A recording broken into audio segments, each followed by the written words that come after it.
What's up, kid family? Welcome back to the channel. This is episode 3 on Will They Fit, and I go and talk about all the wheel setups that I've ran on my 8th gen Civic LX model. And I talk about the pros, the cons, is it worth getting these wheels for your vehicle, and what are the drawbacks. If you guys are new to this channel, consider subscribing below and ring that bell.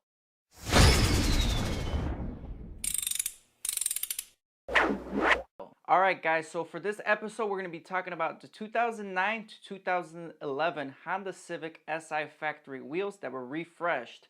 And I really like the look of these wheels. They were a little bit more modern, a little bit more aluminum brushed design compared to the 06 to 08 wheels. These wheels do have the same specifications as the previous models. They are 17-inch rims, 7 inches wide, and they do have a 45mm offset. They come with factory 215 45 series tires as well. And you guys should keep watching because I'm going to show you guys the pros and the cons of running these wheels. So stay tuned.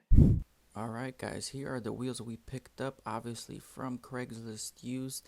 And if you compare them to the left, to the old generation, the new ones look much more aggressive and sharper design. Now the good thing is these fit directly onto your factory Civics because they do have the right bore size. This is how they come looking from the factory Civic Si, and they look very similar on all the other 8th gen Civics. Very nice, very aggressive. They do have some wheel gap obviously with factory suspension, but that can always be solved by dropping the car, as you can see here. And with the drop, the car has a lot more character and looks a lot more aggressive. These rims look like blades ready to tear something up. Even on factory height in the LX, they look fairly good. So the benefits of these wheels and tires is that they do come in a 215 tire, which has a wider contact patch compared to my factory LX. Definitely will help you take turns a little bit faster, and if you're trying to do slaloms or anything like that, definitely the car will feel more planted. So highly recommend this setup if you're just looking for a basic setup. As you can see, once we lower the vehicle here on airbag suspension, it looks hella aggressive, although this is way too low for my taste.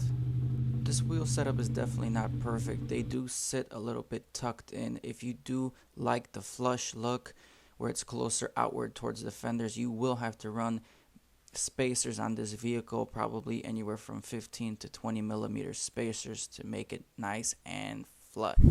Alright guys, so I really like these wheels for the time I had them. They did update the look of the car as the years progressed. As my vehicle got older, they did freshen it up a little bit, but it was time to let these go. And for the 4th episode, I'm gonna show you guys what the next wheel setup was if you guys stick around. So please subscribe and stay tuned. I ain't here for the money, I ain't here for the fame. Though it might be nice to own a jet plane, I'ma do it all for you. Come along and see it's true, but the world is pretty cold. You might need a sweater too. I'ma put a ride on ya. Kid from California, trying to make it in life. In school they never taught ya.